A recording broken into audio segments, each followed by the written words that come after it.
Good morning class. ધોરણ 11 આપણે last વિડીયોમાં 15 કમાન્ડ સુધી વાત કરી હતી ચેપ્ટર 6 ની. આજે આપણે 16મી કમાન્ડ ચાલુ કરશું. પહેલાં આપણી રીત પ્રમાણે સૌથી પહેલાં જર્નલમાં બધા લખી લેશું અને પછી નેક્સ્ટ વિડીયો આવશે ત્યારે જેટલી કમાન્ડ લખી હશે એ બધાના આપણે પ્રેક્ટિકલ જોશું. તો આજે 16મી કમાન્ડની વાત કરીએ છીએ. કમાન્ડનું નામ છે CD. એના પછી નોંધ લખવાની છે કે આ કમાન્ડનું પૂરું નામ ચેન્જ ડિરેક્ટરી છે. નોંધમાં તમે લખજો આ કમાન્ડનું પૂરું નામ ચેન્જ ડિરેક્ટરી છે.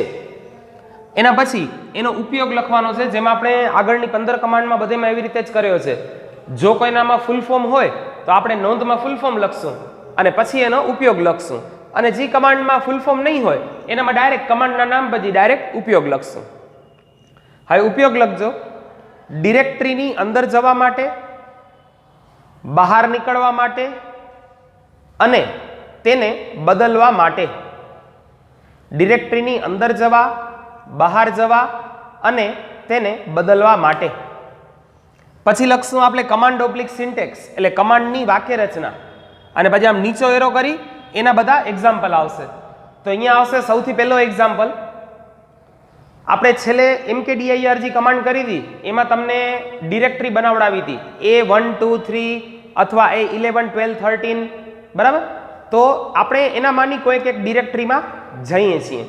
તો સૌથી પહેલા લખજો A1 add1 નામની ડિરેક્ટરીમાં જવા માટે. 3 જે ડિરેક્ટરી બનાવી હતી ને આપણે mkdir કમાન્ડથી, add1 add2 ને add3, તેનામાંથી આપણે એક ડિરેક્ટરીમાં જશું. અને બીજો ખાસ ધ્યાન રાખજો, જે ડિરેક્ટરીમાં જવું હોય એ ડિરેક્ટરી ઓલરેડી એક્ઝિસ્ટ હોવી જોઈએ, એટલે હયાત હોવી જોઈએ, હાજર હોવી જોઈએ. જો નહીં હોય તો આપણે પોતે સમજી શકીએ છીએ એનામાં જઈ નહીં શકાય.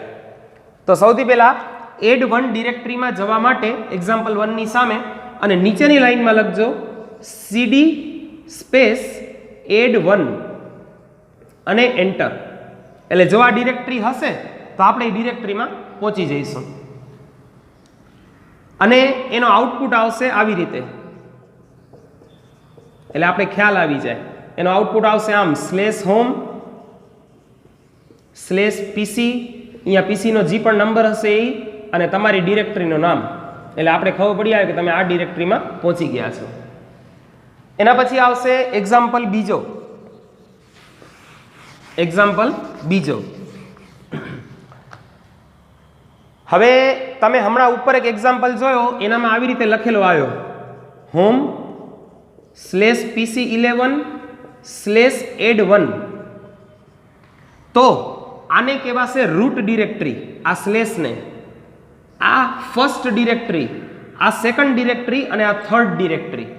અને જો આપણી રીતે યાદ રાખવું હોય તો આને કહેવાશે ચાઇલ્ડ ડિરેક્ટરી, આને કહેવાશે પેરેન્ટ ડિરેક્ટરી, આને કહેવાશે ગ્રેન્ડફાધર ડિરેક્ટરી અને આ રૂટ ડિરેક્ટરી. બરાબર. હવે કરવો શું છે, આપણે ચાઇલ્ડ ડિરેક્ટરીમાંથી પેરેન્ટ ડિરેક્ટરીમાં જવું છે. તો કેટલા સ્ટેપ થયા? એક સ્ટેપ. ચાઇલ્ડમાંથી ગ્રેન્ડફાધર પાસે જવું હોય તો કેટલા સ્ટેપ થયા? આ એક અને આ બીજો, તો અહીંયા 2 સ્ટેપ થાય. અને જો ચાઇલ્ડ પાસેથી ડાયરેક્ટ અહીંયા જવું હોય રૂટમાં તો કેટલા સ્ટેપ થયા? 1 2 અને 3. બરાબર. આ 3 સ્ટેપ છે.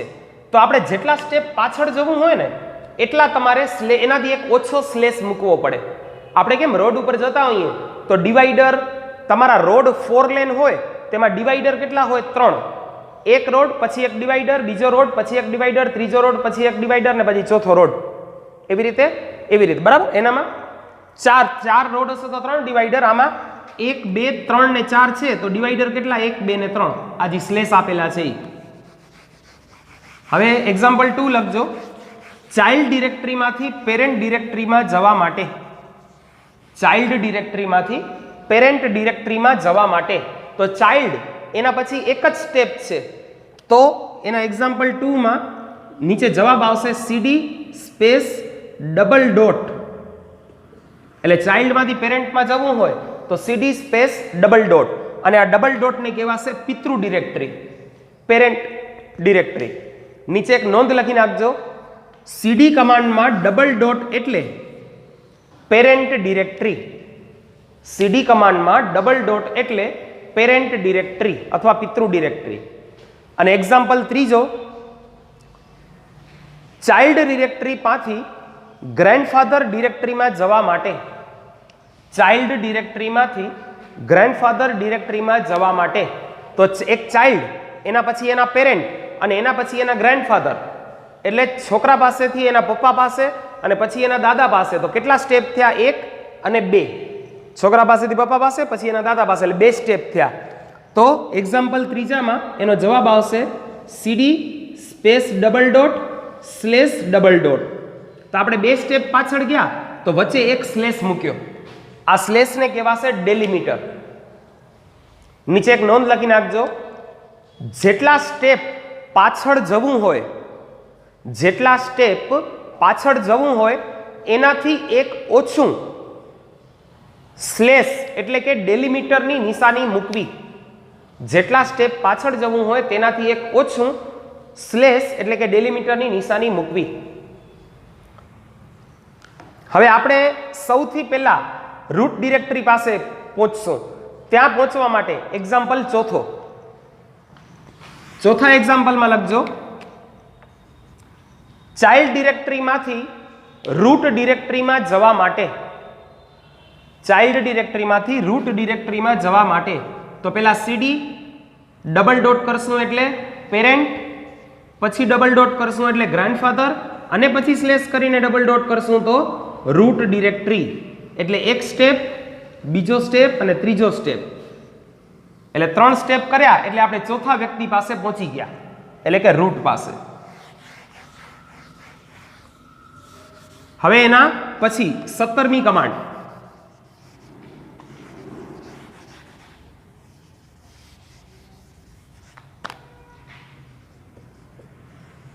હવે આવશે 17મી કમાન્ડ. કમાન્ડનું નામ છે RMDIR. નીચે નોંધ લખશું, આ કમાન્ડનું પૂરું નામ રિમૂવ ડિરેક્ટરી છે. આ કમાન્ડનું પૂરું નામ રિમૂવ ડિરેક્ટરી છે. પછી નોંધ બીજી લખજો, હજી આપણે ઉપયોગ નથી લખતા, 2 નોંધ હજી 2 લખવાની છે. આ તો એનો ફૂલ ફોર્મ આપણે લખ્યો રિમૂવ ડિરેક્ટરી. રિમૂવ કરવું એટલે કાઢી નાખવું, પણ કોઈ પણ ડિરેક્ટરીને કાઢતા પહેલા 2 શરતનો પાલન કરવું જરૂરી છે. તેમાં બીજી નોંધ લખજો, ડિરેક્ટરી કાઢવા સમયે તે ડિરેક્ટરી સંપૂર્ણપણે ખાલી હોવી જરૂરી છે. ડિરેક્ટરી કાઢવા સમયે તે ડિરેક્ટરી સંપૂર્ણપણે ખાલી હોવી જરૂરી છે. આપણે કોઈ ઘરને પાયેથી ઉપાડીને આપણે ફરીથી બનતા હોઈએ, રિનોવેશન કરતા હોઈએ, તો આખો ઘર પહેલા ખાલી કરવો પડે, પછી એને તોડવો પડે અને પછી ફરીથી પાયેથી ઊભો કરવો પડે. તેના માટે ઘર પહેલા ખાલી કરવો પડે. અને નંબર 3, ત્રીજી નોંધ, યુઝર તે ડિરેક્ટરીમાં હાજર હોવો જોઈએ નહીં. યુઝર તે ડિરેક્ટરીમાં હાજર હોવો જોઈએ નહીં. આપણે જે ઘર ખાલી કરવો હોય તો આપણે કેમ ખાલી તો થઈ ગયો, બધો સામાન બહાર નીકળી ગયો, પછી જ્યારે ઘર આપણે તોડશું ત્યારે એ ઘરમાંથી બહાર નીકળી જવાનો. સેમ વસ્તુ આનામાં કે જો કોઈ ડિરેક્ટરી ખાલી કરવી હોય તો પહેલા તો એ ડિરેક્ટરી સંપૂર્ણપણે ખાલી હોવી જોઈએ અને યુઝર એ ડિરેક્ટરીમાં ન હોવો જોઈએ. એટલે આ 3 નોંધ. પહેલી નોંધ લખી એનું પૂરું નામ, બીજી નોંધ યુઝર જે ડિરેક્ટરી આપણે કાઢતા હોઈએ એ ડિરેક્ટરી ખાલી હોવી જોઈએ, અને ત્રીજી નોંધ યુઝર એ ડિરેક્ટરીમાં ન હોવો જોઈએ. હવે એનો ઉપયોગ લખજો. એનો ઉપયોગ કોઈ પણ ડિરેક્ટરીને કાઢી નાખવા માટે, કોઈ પણ ડિરેક્ટરીને કાઢી નાખવા માટે હવે એક્ઝામ્પલ એના માટે કમાન્ડ ઓબ્લિક સિન્ટેક્સ લખી નાખજો પહેલા, અને એની નીચે એક્ઝામ્પલ 1. જુઓ સ્ટુડન્ટ્સ, હું તમને પહેલા મેં પહેલા પણ તમને કહી દીધો છે કે કમાન્ડ ઓબ્લિક સિન્ટેક્સ બધાની જર્નલમાં એક સરખો લખેલો જ હોવો જોઈએ. આ જ રીતથી લખજો તો વાંચવામાં, પ્રેક્ટિકલ કરવામાં અને પરીક્ષામાં માર્ક્સ લેવામાં બિલકુલ સરળ પડશે. આ સબ્જેક્ટમાં માર્ક્સ લેવા કોઈ જ અઘરા નથી. 100 માંથી 100 માર્ક્સ પણ મળી શકે છે. ભૂતકાળના ઘણા બધા એવા બનાવો છે. હા, એક્ઝામ્પલ 1. add1 નામની ડિરેક્ટરી કાઢી નાખવા માટે, add1 નામની ડિરેક્ટરી કાઢી નાખવા માટે યાની સામે લખજો, અને એની નીચેની લાઈનમાં rmdir સ્પેસ add1 અને એન્ટર. જો આ ડિરેક્ટરી ખાલી હશે તો એ ડિરેક્ટરી નીકળી જશે, પરમેનન્ટ નીકળી જશે કાયમી ધોરણે. અને જો ડિરેક્ટરી ખાલી નહીં હોય તો કહેશે directory is not empty, directory ખાલી નથી. પછી એક્ઝામ્પલ બીજો, જો કોઈ ડિરેક્ટરી ખાલી ન હોય છતાં પણ તેને કાઢવી હોય તેના માટે, જો કોઈ પણ ડિરેક્ટરી ખાલી ન હોય છતાં પણ તેને કાઢવી હોય એના માટે, તો એના માટે rmdir કમાન્ડ નહીં આવે, પણ rm સ્પેસ -r સ્પેસ તમારી ડિરેક્ટરીનું નામ. આમાં -r ને વિકલ્પ તરીકે યુઝ કર્યો છે.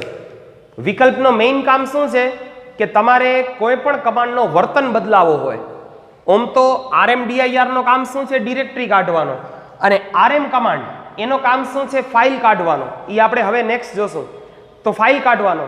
પણ જો કોઈ કમાન્ડથી ફાઇલ નીકળતી હોય, એનો કામ હોય ફાઇલ કાઢવાનો, છતાં પણ તમે એનાથી એનો વર્તન બદલાવીને એને તમારે કેવો છે કે તમે ભાઈ એ ડિરેક્ટરી પણ કાઢી નાખો, તો એનો અર્થ એ કે એને આપણે એક વિકલ્પ આપવો પડે તો થઈ શકે. તો આપણે વિકલ્પ તરીકે આપીએ છીએ -r.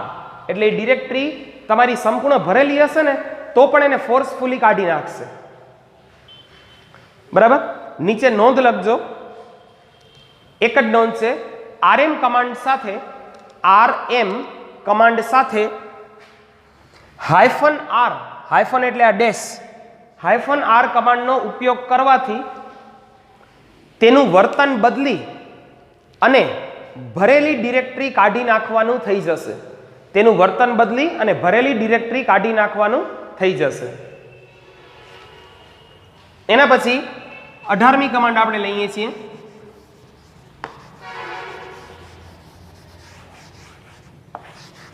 અઢારમી કમાન્ડ એના માટે છે કે જેનાથી અત્યારે આપણે જો આના પહેલા 15મી કમાન્ડ જોઈ હતી mkdir ડિરેક્ટરી. આ લોકો શું કે છે? લિનક્સ ડિરેક્ટરી શબ્દ યુઝ કરે છે, જ્યારે વિન્ડોઝ ફોલ્ડર શબ્દ યુઝ કરે છે.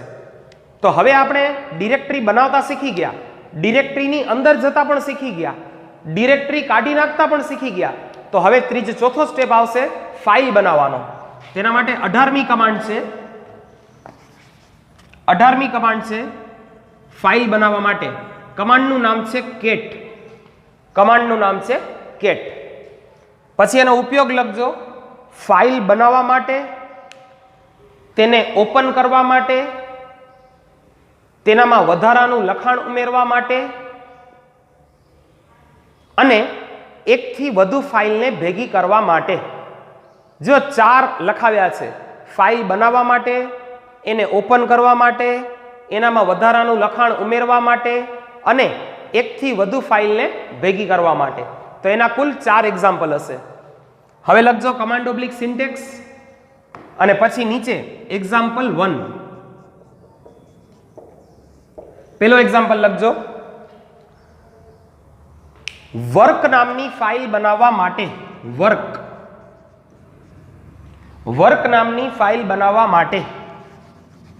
એ એક્ઝામ્પલની સામે અને નીચે લખજો કેટ, પછી ગ્રેટર ધેનની નિશાની અને વર્ક. કેટ, ગ્રેટર ધેનની નિશાની અને વર્ક. હવે આપણે એમ લાગશે આ ગ્રેટર ધેનની નિશાની શું કામ મૂકી? આ તો ખબર પડી કે ફાઇલનું નામ છે, આ ખબર પડી કે કમાન્ડનું નામ છે, તો આ નિશાનીનો અર્થ શું? તો આપણે નીચે એક નોંધ લખશું કે નિશાનીને શું કહેવાય. તો નીચે નોંધ લખજો, કેટ કમાન્ડમાં ગ્રેટર ધેન એટલે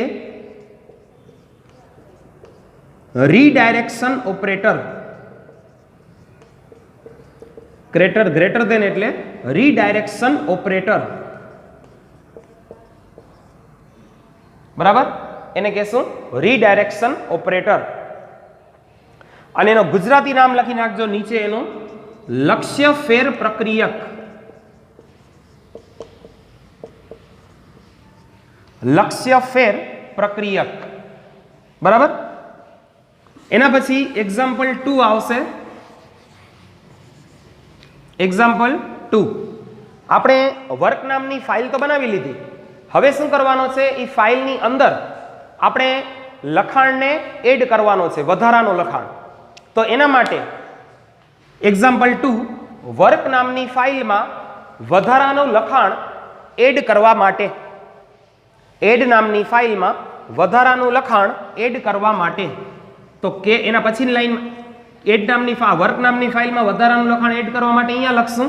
એની નીચે કેટ ડબલ ગ્રેટર ધેન અને વર્ક. ફરીથી બોલી જાઉં છું એક્ઝામ્પલ. વર્ક નામની ફાઇલમાં વધારાનું લખાણ એડ કરવા માટે, તેના માટે નીચેની લાઈનમાં લખજો cat double greater than work. આનાથી શું થશે કે તમે તમારી ફાઇલમાં સપોઝ તમારો એડ્રેસ લખ્યો હશે અને કોન્ટેક્ટ નંબર લખતા જો આપણે બાય મિસ્ટેક ભૂલી ગયા તો આનાથી પાછળથી એડ થઈ શકશે. એટલે આનાથી ફાયદો એ થશે કે તમારો એડ્રેસ તો લખેલો જ હશે, જે કોન્ટેક્ટ નંબર ભૂલાઈ ગયા એ પણ આવી જશે.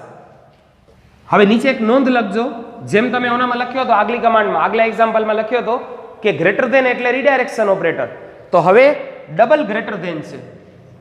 તો નોંધ લખજો એની નીચે કેટમાં ડબલ ગ્રેટર ધેન એટલે ડબલ ગ્રેટર ધેન એટલે તો એને કહેવાશે append output redirection. Append output redirection.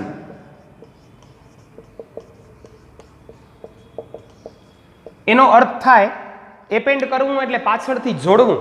તો આનામાં આ કમાન્ડમાં એનો અર્થ થશે કે ફાઇલના છેડે વધારાનું લખાણ ઉમેરવું. એપેન્ડ આઉટપુટ રીડાયરેક્શન, ફરીથી ડાયરેક્શન આપવું છે, રીડાયરેક્શન. એના પછી એક્ઝામ્પલ 3 ફાઇલને ઓપન કરવા માટે, ફાઇલને ઓપન કરવા માટે. એક્ઝામ્પલ 3 તો કઈ ફાઇલ ઓપન કરશું, આપણે બનાવી છે વર્ક નામની ફાઇલ, તો એ ફાઇલને ઓપન કરશું તો કેટ સ્પેસ વર્ક. સ્ટુડન્ટ્સ ખાસ યાદ રાખજો, જેમ આપણે આપણા મગજમાં બધામાં એમ છે કે દર ફ્રાઈડેના મૂવી રિલીઝ થાય તો જે દિવસે રિલીઝ થાય એ દિવસે ડાયરેક્ટર ડાયરેક્શન ના આપે, કેમ કે ઓલરેડી ડાયરેક્શન અપાઈ ગયો હોય, ટ્રેલર લોન્ચ થઈ ગયો હોય, હવે મૂવી રિલીઝ કરવાની છે. તો એમ ફાઇલ બની ગઈ છે તો હવે એને ડાયરેક્શન ના આપવાનું હોય, એટલે આ નિશાની આવે નહીં, કેમ કે આ નિશાની શેના માટે છે, ડાયરેક્શન માટે. તો એના માટે માત્ર સ્પેસ આવે એટલે એ ફાઇલ ઓપન થઈ જશે. તો કેટ સ્પેસ અને ફાઇલનું નામ વર્ક. હવે નીચે નોંધ લખી નાખજો, કોઈ પણ ફાઇલ ઓપન કરવા સમયે, કોઈ પણ ફાઇલ ઓપન કરવા સમયે ગ્રેટર ધેનની નિશાની આપવી નહીં. કોઈ પણ ફાઇલ ઓપન કરવા સમયે ગ્રેટર ધેનની નિશાની આપવી નહીં. અને આ કમાન્ડનો છેલ્લો એક્ઝામ્પલ, એક્ઝામ્પલ 4, એની સામે લખજો વર્ક અને એડ બંને ફાઇલને ભેગી કરવા માટે. વર્ક અને એડ, ADD બંને ફાઇલને ભેગી કરવા માટે. એક વસ્તુ યાદ રાખજો કે જ્યારે કોઈ પણ ફાઇલને ભેગી કરવી હોય તો બંને ફાઇલ હયાત હોવી જરૂરી છે, ઓલરેડી એક્ઝિસ્ટ. બંને ફાઇલ આપણા પીસીમાં હયાત હોવી જોઈએ. પછી આપણે એમ થાય કે મેં એક્ઝામ્પલ આપ્યો અને એનો આઉટપુટ ના આવ્યો, તો એ વસ્તુ યાદ રાખવાની કે કોઈ દિવસ ઉદાહરણને દાખલો સમજી લેવાનો નહીં. ફોર એક્ઝામ્પલ છે, કદાચ આપણા પીસીમાં વર્ક અને એડ નામની ફાઇલ ન હોય અથવા વર્ક નામની ફાઇલ હોય અને એડ નામની ફાઇલ ન હોય તો પછી આપણે શું કરવો પડે, બીજી કોઈ પણ ફાઇલ લઈ લેવી પડે. આપણે તો શું કરવાનું છે, માત્ર બે ફાઇલને ભેગી કરવી છે. તો એક્ઝામ્પલ તમે લખ્યો વર્ક અને એડ નામની ફાઇલ ભેગી કરવા માટે અને તેને એક નવી વર્ક 1 નામની ફાઇલમાં મૂકવા માટે. ફરીથી બોલી જાઉં છું. વર્ક એક્ઝામ્પલ 4 ની સામે વર્ક અને એડ નામની ફાઇલને ભેગી કરી એક ત્રીજી નવી વર્ક1 નામની ફાઇલમાં મૂકવા માટે. એટલે એનાથી શું થશે? વર્ક1 માં સપોઝ તમારો એડ્રેસ લખેલો હોય, વર્કમાં વર્ક નામની ફાઇલમાં તમારો એડ્રેસ હોય, એડ નામની ફાઇલમાં તમારા ફ્રેન્ડનો એડ્રેસ હોય, તો તમારે શું કરવું છે? બંને એડ્રેસને મર્જ કરવા છે ને મર્જ કરી અને ત્રીજી વર્ક1 નામની ફાઇલમાં મૂકવા છે. તેની નીચેની લાઈનમાં એનો જવાબ આવશે cat space work space add અને ગ્રેટર ધેન વર્ક1. વર્ક સ્પેસ એડ ફરીથી લખી નાખું છું, ફરીથી લખું છું. Cat space work space add greater than વર્ક1 અને પછી એન્ટરની નિશાન. એટલે આ બંને ફાઇલ અલગ અલગ છે. એક અહીંયા સ્પેસ આવશે, એક અહીંયા સ્પેસ આવશે. હવે નીચે એક નોંધ લખાવી દઉં, નોંધ લખી લેજો. ઉદાહરણ 4 માં વર્ક અને એડ બંને ફાઇલ હયાત હોવી જરૂરી છે. વર્ક અને એડ બંને ફાઇલ હયાત હોવી જરૂરી છે, પણ વર્ક1 નામની ફાઇલ જો હયાત નહીં હોય તો નવી બની જશે, અને વર્ક1 નામની ફાઇલ જો હયાત નહીં હોય તો નવી બની જશે, અને જો હયાત હશે તો વિધાઉટ યુઝર પરમિશન, તમારી પરમિશન વગર એનામાં ઓવરરાઇટ થઈ જશે. એટલે ધારો કે આનામાં બીજી કોઈક વ્યક્તિનો એડ્રેસ લખેલો હશે, આમાં તમારો એડ્રેસ, આમાં તમારા ફ્રેન્ડનો એડ્રેસ અને આમાં તમારા બીજા ફ્રેન્ડનો એડ્રેસ, તો એ નીકળી જશે અને એને બદલે તમારા બંનેના એડ્રેસ એનામાં આવી જશે. એટલે વિધાઉટ યુઝર પરમિશન. કેમ કે લિનક્સ છે ને એ સુપર યુઝર તરીકે કાર્ય કરે છે, એટલે એ પરમિશન લેતો નથી. હવે આજે આપણે 3 કમાન્ડ જોઈ.